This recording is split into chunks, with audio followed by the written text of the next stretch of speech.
ሰላም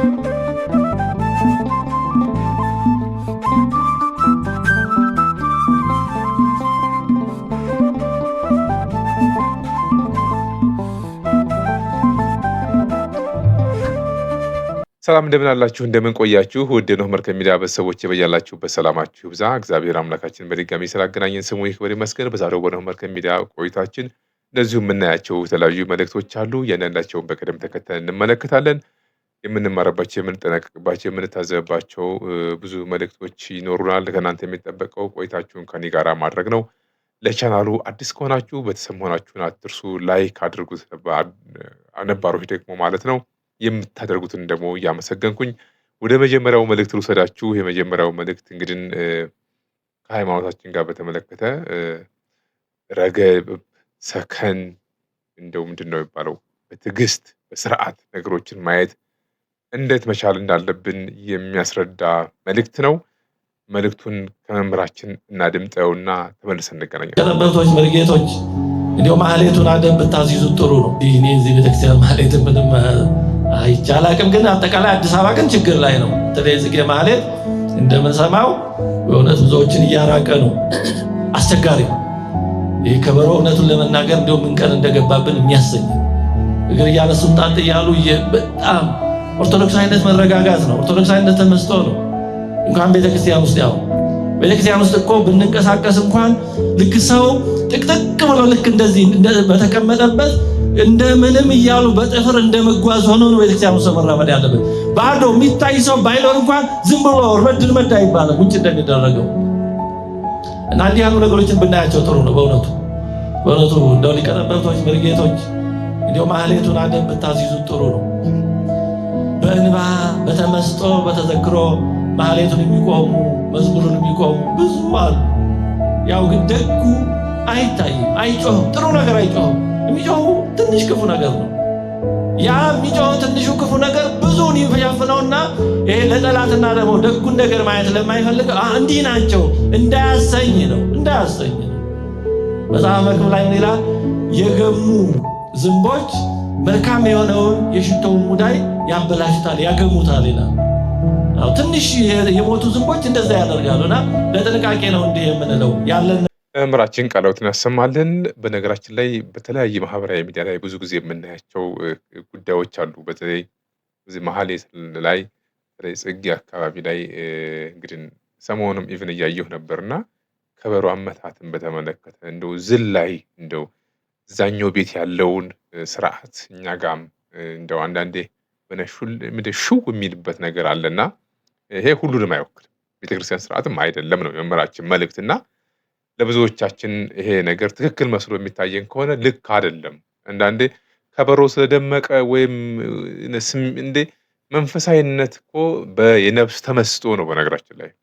ስለዚህ የነፍስ ተመስጦ ደግሞ እንደዛ አይደለም ነው። ስለዚህ ስጋዊ ስሜታችን ላይ ትንሽ ልጓም ብናበጅ ጥሩ ነው የሚል መልእክት ነው መምህራችን ያስተላለፉልን።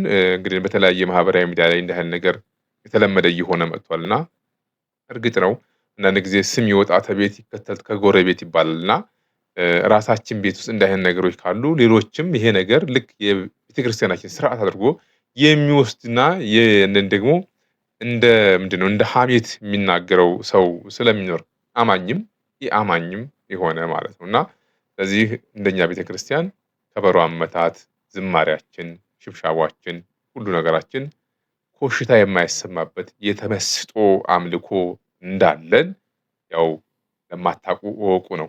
በተለይ ከኛ ቤት ውጭ ላላችሁ ማለት ነው። እኛ ቤት ውስጥ ሆናችሁ ደግሞ እንደ አይነት ነገሮችን ትክክል መስሎ የሚታያችሁ ካላችሁ ልክ አይደለም። ስለዚህ ያንን የሚያስረዳ መልእክት ነው መምህራችን ያስተላለፉልን። ወደ ቀጣይ መልእክት እንላለን።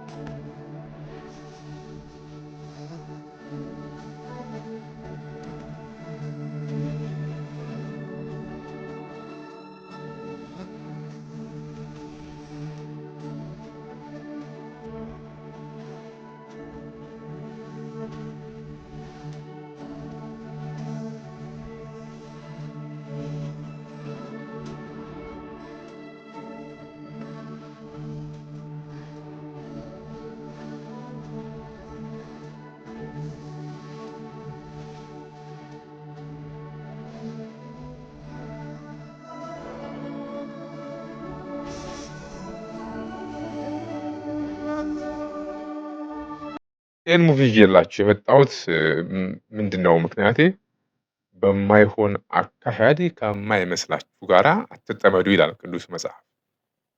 ስለዚህ ሙስሊም እህቶች ወንድሞቻችን እንደ ሀገር አብሮ ሊያኖሩን የሚችሉ በጣም ብዙ በርካታ ነገሮች አሉ።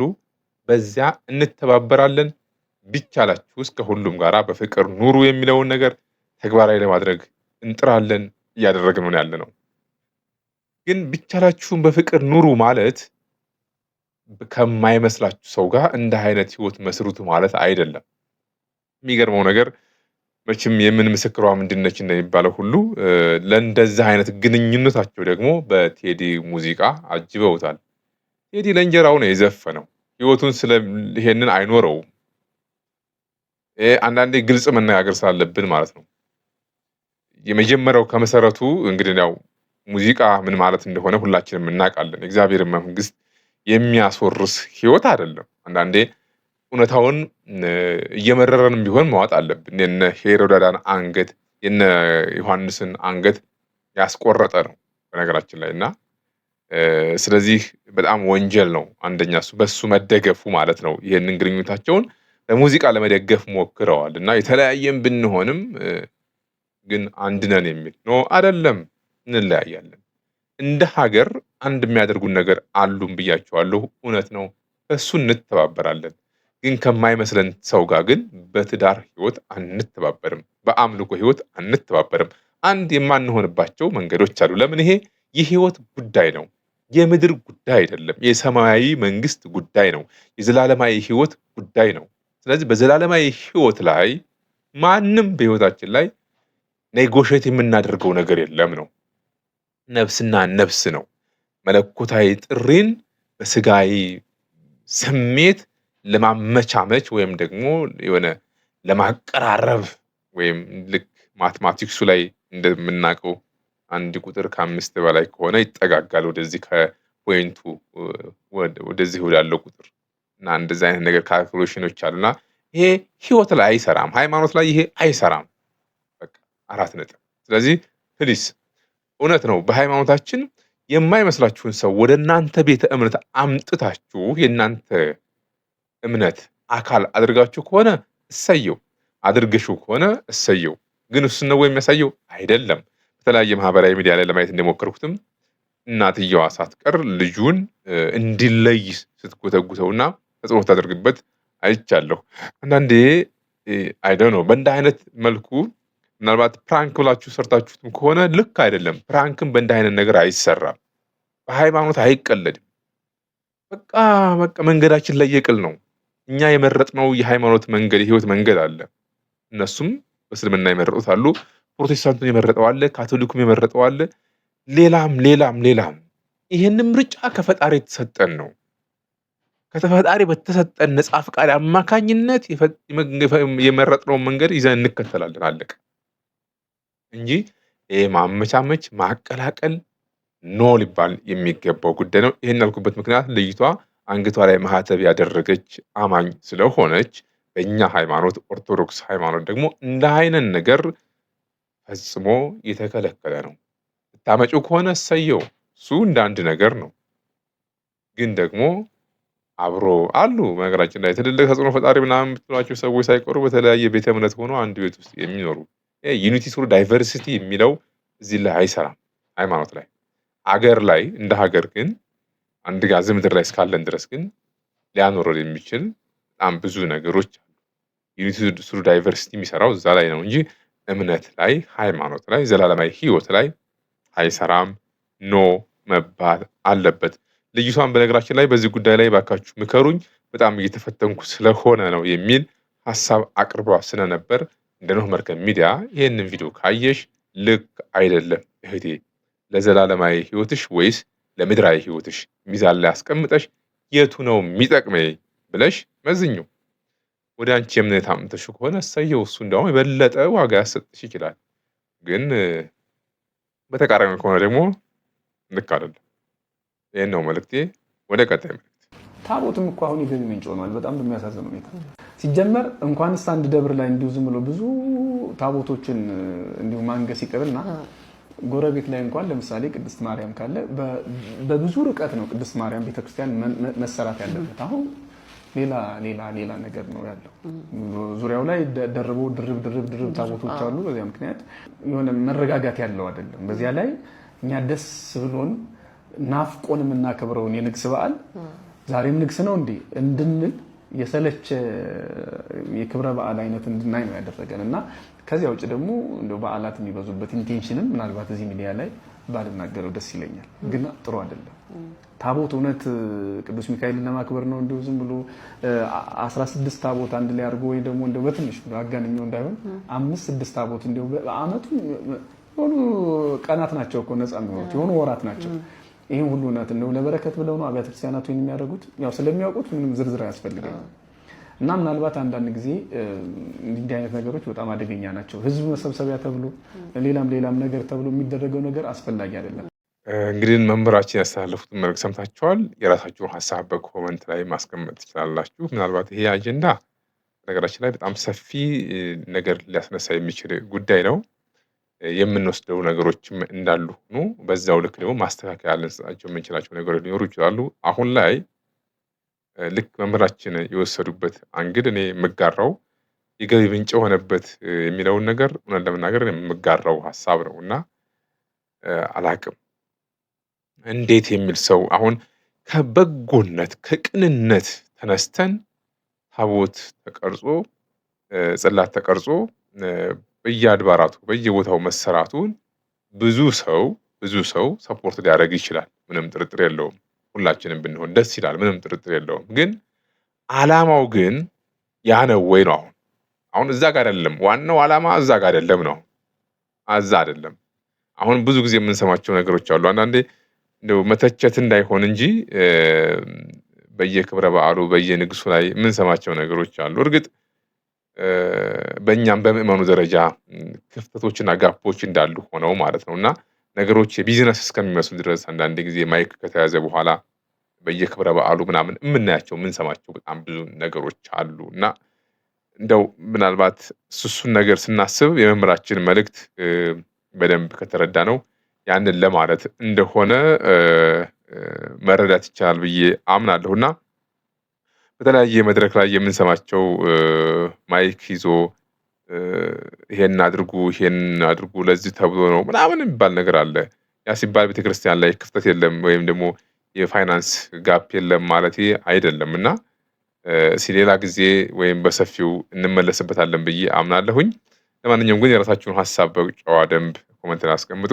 ወደ ሌላ መልእክት እንለፍ እና አልፈራም እና አንዳንድ ሰዎች አሁን በዚህ ሁኔታ እሱ በምን ሁኔታ ውስጥ ነው ያለው ግን ወጥቶ ይንቀሳቀሳል እንዴ?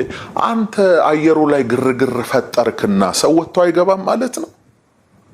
አንተ የኔን ውሎ አዳር አታውቅምና ሰው እንደዛ እንዳነበብከው ኮሜንት ይመስላል። ሲጀምር እኔ እዛ ውስጥ የለውም አላይም፣ ያንተንም ነገር አላይም። እኔ በሰላም ነው ያለሁት።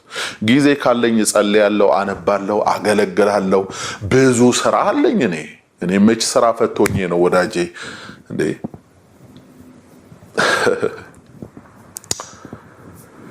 እና ሰው ተቆጥቶ የሆነ ነገር እንዲያደርግ ሲጀመር ለዛ የሚያበቃ ነገር ውስጥ አይደለም ያለ ነው ማለት ነው። እኔ ደግሞ ፈርቼ ቤት ውስጥ ተቀምጬ ተደብቄ ምናምን የምኖር ሰው እንዳልሆንኩ አንዳንድ ሰው ታውቃላችሁ። ይሄን ነገር የምትቀምሟት ታውቃላችሁ። እኔ በነፃነት ነው ይሄው በቆንጆ የአዲስ አበባ ኮሪደር ላይ ወክ አድርጌ አየሬን ተቀብዬ ያለምንም ጥበቃ ያለምንም ነገር ማለት ነው። ወንጀል አልሰራውማ። ንስሐ ግባ ነው ያልኩ። ንስሐ ግባ ወንጀል ነው እንዴ? የማይመቱት ልጅ ሲቆጡት ያለቅሳል። ሆነ እኮ ነገሩ። ለምን ተቆጣህን ነው እንዴ? ለምን ተገሰጽን? የሞቱት ምን ይበሉ? የተገፉት ምን ይበሉ? ሀገራቸውን ጥለው የተሰደዱት ምን ይበሉ? በአንዳንዶቻችሁ ምክንያት። ስለዚህ መልእክቱን አስተላልፍ ያለውና መልእክቱን አስታኮ አንዳንድ አስተያየቶች ይሰጣሉ። እኔም ማምነው ሰው የዘራውን ያጭዳል። እግዚአብሔር ይሄን ያረግም፣ ኢየሱስ ክርስቶስ ይሄን ያረግም ምናምን ብላችኋል። ሁለት አይነት ሰዎች አላችሁ። አንዳንዶቻችሁ መጽሐፍ ቅዱስን ማታውቁና እግዚአብሔር እንዴት እንደሚሰራ በፍጹም ማታውቁ ሰዎች ናችሁ። አልፌዋለሁ እናንተ። አንዳንዶች ግን መጽሐፍ ቅዱስ እናውቃለን፣ በሃይማኖት ዙሪያ የሆነ ስራ እንሰራለን የምትሉ አንዳንድ ሰዎች ግን ጌታማ ይሄን አያደርግም፣ በመስቀል ላይ የሚያደርጉትን አያውቁምና ይቅር በላቸው ብሎ ጸልየዋል ብላችሁ የምትናገሩ ሰዎች እውነታችሁን ነው? እውነታችሁን ነው? ጌታ ኢየሱስ ያን ብቻ ነው ጸልዮ የሄደው? አቶ በጋሻው እንግዲህ እንደሰማችሁት በኦርቶዶክስ ላይ እኛ ኦርቶዶክሳውያን ሲጀመር ስለ ጮህን አይደለም ማለት ስለ ጮህን አይደለም ማለት ባለፈው ሳምንት እንደሰማችሁት በተለይ አርሲ አካባቢ የተፈጠረው ነገር ታውቃላችሁና ስቲል ነው እንግዲህ በተለይ ክርስቲያኑ ላይ የሚደርሱ ጥቃቶች አሉና ያን መነሻ ማድረግ ያስተላልፈው መልእክት ነበረ። ልክ ደስተኛ እንደሆነ በነገራችን ላይ የፈለገውን ያክል ጥላቻ ቢኖርብህ በሰው ሞት መቀለድ የለባችሁ። እሱ ሲናገር የነበረው እንደዛ ነበረ። እኔ ስለተበደልኩኝ ጊዜ ጠብቀው እግዚአብሔር ተበቀለልኝ የሚል ማለት ነው። የማይገናኝ ነገር በቃ እሱ የራሱን ፍላጎት ነው የተናገረው። የመውረር ጥግ ማለት አንዳንዴ የበታችነት ስሜት ነው ብለን ልንጠቅሰው እንችላለን እና የኢትዮጵያ ኦርቶዶክስ ተዋሕዶ ቤተክርስቲያን ተወግዞ የወጣ አካል ስለሆነ የዛ ቁጭ ስላለበት በማንኛውም አጋጣሚ ስለ ኦርቶዶክስ አትናገሩ፣ ካልተናገራችሁ እኛም እናንተ ላይ ምንም የምንለው ነገር አይኖርም። ስለተናገራችሁ ነው። ኦርቶዶክሳውያን ላይ የደረሰውን ጥቃት ቢቻል እንደ ኢትዮጵያዊ እንደ ሰው ማውገዝ ሲገባ ድርጊቱን ልክ እግዚአብሔር በቀል እንደወሰደለት አድርጎ በዛ ኢምፕሊኬሽን ሻሸመኔ ላይ ሲዲኤ ሲቃጠል ነበረ፣ ካሴት ሲቃጠልብኝ ነበረና ያ ጥቃት ለእኔ እግዚአብሔር በቀል ነው ለእኔ ብላም ብሎ እግዚአብሔር እንደዚህ አይነት አምላክ አይደለም። አይነት እንቶ ፈንቶ ነገር ውሃ የማይቆጥር ነገር ማንሳት በራሱ ልክ አይደለምና አልፈራም፣ ምን ማንም አይነካም፣ ብትፈራም ባትፈራም እንዳንተ አይደለንም ነው ባጭሩ። የምንበቀል አይደለንም፣ እኛ የሚበቀል አምላክ አለን። ግን በዚህ ደረጃ እንደ አይነት መልእክቶችን ማስተላለፍ ምን የሚሉት ቅዠት ነው የሚል ነው መልእክቴና እንደዚህ አይነት ነገር ብዙ ትኩረት አንሰጥም ለመናገር። እስኪ ሌላ ለዚህ የሚሆን መልእክት መምህራችን ያሳለፉትን እንስማ። ቀጥታ ለሱ ሳይሆን ነው ለሚመለከታችሁ ለሁሉም በሚል ነውና ሐሳቡ ላይ ብቻ ትኩረት እናድርግና ሐሳቡ እንደ አይነት ሰዎች ስለሚገልጽ በሚል ማለት ነው። እናድምጠው። ጀማሪ ፓስተሮች አረፋ የከቱ በየቴሌቪዥኑ የሚገነፍሉት አረፋ ያልከተቱት ናቸው። ዶክተር ወዳጄነህ አረፋ ከተው ከመገንፈል ወደ መንተክተክ አድገዋል ማለት ስለ ሽሮ ታውቃላችኋል።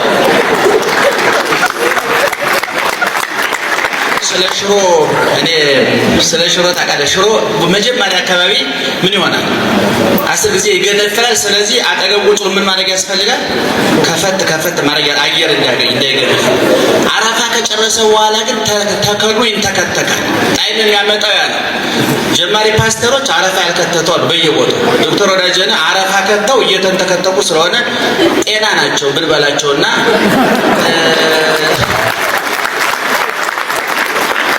ማመስገን ያለብኝን መደበቅ አልወድም። ብዙ ሰዎች ባለፈው ሌላ ሰው ሳመሰግን የተበሳጩ ሰዎች አሉ። መልሼ ዛሬ ባገኘው አመሰግነዋል። ያመሰገንኩት በሚመሰገንበት ጎን ነው። እዚህ ስናገር አመስግናችሁ የቤት ሚስቴ ባታመሰግነኝ መብቷ ነው። እናንተ የማታውቁት እሷ የምታውቁት ጉድለት ስላለብኝ። ስለዚህ ስናመሰግንኛ እገሌ መልአክ ነው አላለም፣ እገሌ ሰይጣንም ነው ብለን አናውቅም። ሰው ነው፣ ያፈርሳል፣ ይገነባል፣ ይንዳል፣ ይክባል፣ ያነዳል፣ ያበርዳል።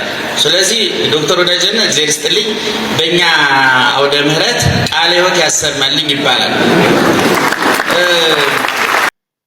እንደዚህ ነው እንግዲህ አትገንፍሉ ነው ባጭሩ። እና ምን ያለበት ምን አይችልም እንደሚባለው ሁሉ እንግዲህ መገንፈል ሳይሆን መንተክተክ መስከን ጥሩ ነው። እልህ መጋባት ጥሩም አይደለም። በነገራችን ላይ እነ በጋሻው እልህ፣ እነ ትዝታው እልህ፣ እነ ዘርፌ እልህ እስካሁን ድረስ ያልበረደላቸው ወይም ደግሞ ቤተክርስቲያናችን መቀበል ትችላለች ለመናገር ማንንም አትከለክልም።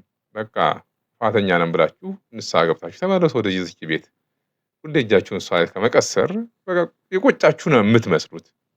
በቃ የቆጫችሁ ነው የምትመስሉት እና ስለዚህ በቃ እልህ ደግሞ ምላጭ ያስወጣል የሚባለውን ነገር ተግባራዊ ከማድረግ ይልቅ ሰከን ብሎ ልክ መምህራችን እንዳሉት ከመገንፈል ይልቅ ሰከን ብላችሁ ኑ ቤተክርስቲያን ትቀበላለች። ለማንም በሯ ክፍት ነው። በምን ከመጣች በተሰበረ ልብ የመጣውን ሁሉ ትቀበላለች። በተንኮል በደባና በሸፍት ሳይሆን በተሰበረ ልብ ማለት ነውና ቤተክርስቲያናችንን ለቃችሁ ከወጣችሁ በኋላ አሁንም ግን አልተዋችኋትም። ተዋት በቃ።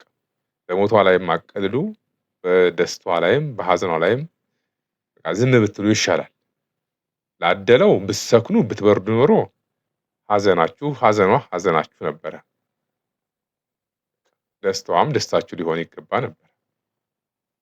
ግን ለዛ አልታደላችሁም። እንደው ዝም ብሎ የእረኛ አይነት ቃለ ምልልስ፣ ፉክክር፣ እልህ እንደው አይጠቅምም፣ የትም አያደርስም። ስለዚህ እናስተውል። በቃ በአደባባይ የማይሆን ነገር ወጥተን ባንናገር የተሻለ ነው የሚል እምነት አለኝ። ለዛሬ እንግዲህ ይሄንን ነው እንድናይ የወደድኩትና አጠር ያለ ቆይታ ነበረ ያደረግነው። በቀጣይም እንደዚሁ ሌሎች መልእክቶችን ይዤ እመጣና ቆይታችንን እናደርጋለን፣ እንነጋገራለን። ከእናንተ የሚጠበቀው ፕሮግራሙን እስከ ፍጻሜው ድረስ መከታተል፣ ላይክ ማድረግ፣ ሰብስክራይብ ማድረግ ነው እና ለብዙዎች ሸር ማድረግ ነው። እያደረጋችሁ ያላችሁ ወንድሞች አላችሁ። መልእክቶችን መልካም ሚዲያ ላይ ቢጋራ የምትሉት ካለ ሸር ማድረግ ትችላላችሁ። ቴሌግራም አለ ግሩፕ ማለት ነው። በእንደዚህ እያደረግን በህይወት እስከዚህ ምድር ላይ እስካለን ድረስ እንቀጥላለን። ዛሬ ነበረን ቆይታ ግን ይህን ይመስላል። በድጋሚ እንደዚሁ በሌሎች ሀሳቦች እስከምንገናኝ መልካም ቆይታ እንዲሆንላችሁ እመኛለሁኝ። ይቆየን።